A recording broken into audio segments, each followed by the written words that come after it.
Halo, jumpa lagi sedulur-sedulur semuanya dimanapun kalian berada.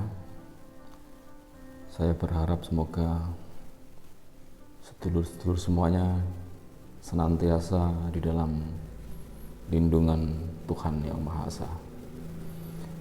Pada kesempatan ini saya mau berbagi kepada sedulur-sedulur semuanya.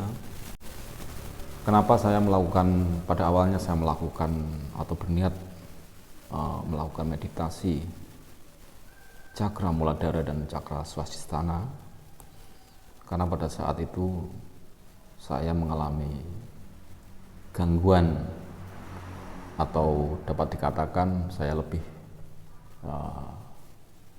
bisa menyebut sebagai disharmoni, disharmoni di dalam fungsi cakra-cakra tersebut, terutama di kedua cakra tersebut. Karena pada saat itu saya mengalami gangguan di bagian bawah perut. Dulu saya mengira ini gangguan pencernaan, atau orang lebih mengatakan saya terkena emah begitu ya. Karena pada saat itu seperti rasa sakit itu seperti berada di lambung ya, seperti berada di lambung. Tapi kenapa efeknya sampai menjalar di seluruh area kaki, kaki bagian kiri. Kemudian rasa ngilu atau keju-keju itu di bagian bokong, bagian bokong sisi kiri.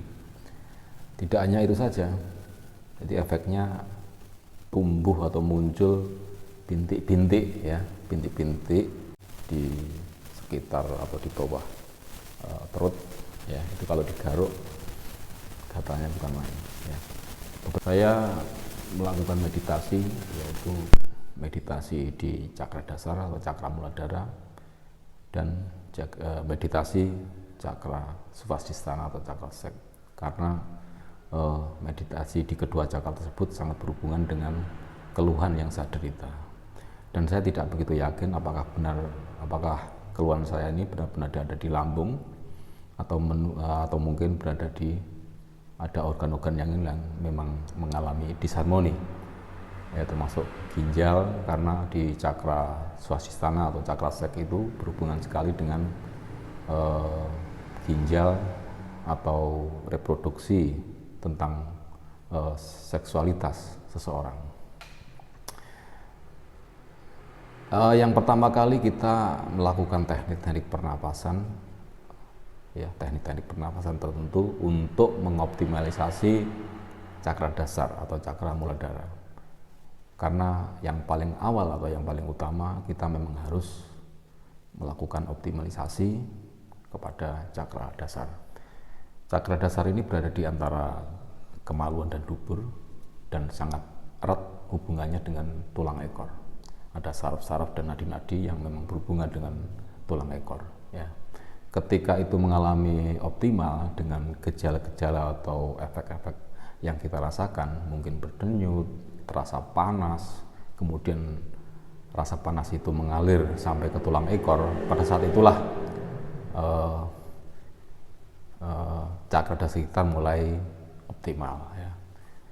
Ketika kita mengalami panas di cakra dasar, pada saat itulah kita melakukan scanning sampai ke cakra swastisthana. Jadi dengan cara melakukan pernafasan, perhatian kita pusatkan di cakra swastisthana atau cakra sek, yaitu yang berada di katakanlah 2 jari atau 3 jari di bawah pusar. Kita melakukan optimalisasi di cakra sek.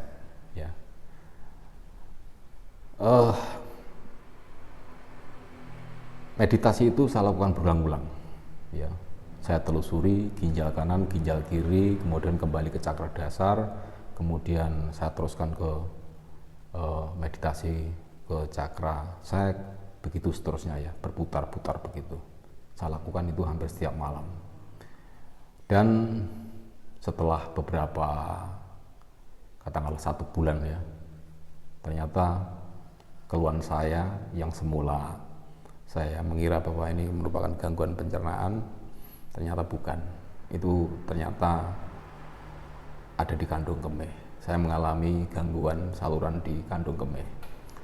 Jadi setelah saya melakukan meditasi di cakra dasar, kemudian cakra sek, kemudian saya men-scanning seluruh organ-organ di cakra dasar, kemudian di cakra sek, termasuk ginjal, kedua ginjal kanan dan kiri, itu berangsur-angsur rasa muncul, tidak lagi muncul gatal-gatal atau muncul bintik-bintik.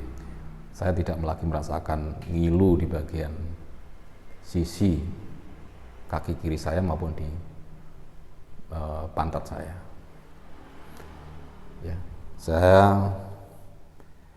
sudah melakukan itu setiap malam, ya, sebelum tidur, dan alhamdulillah sampai hari ini setelah saya melakukan meditasi tersebut, gangguan atau disharmoni di bawah perut saya tidak lagi kambuh.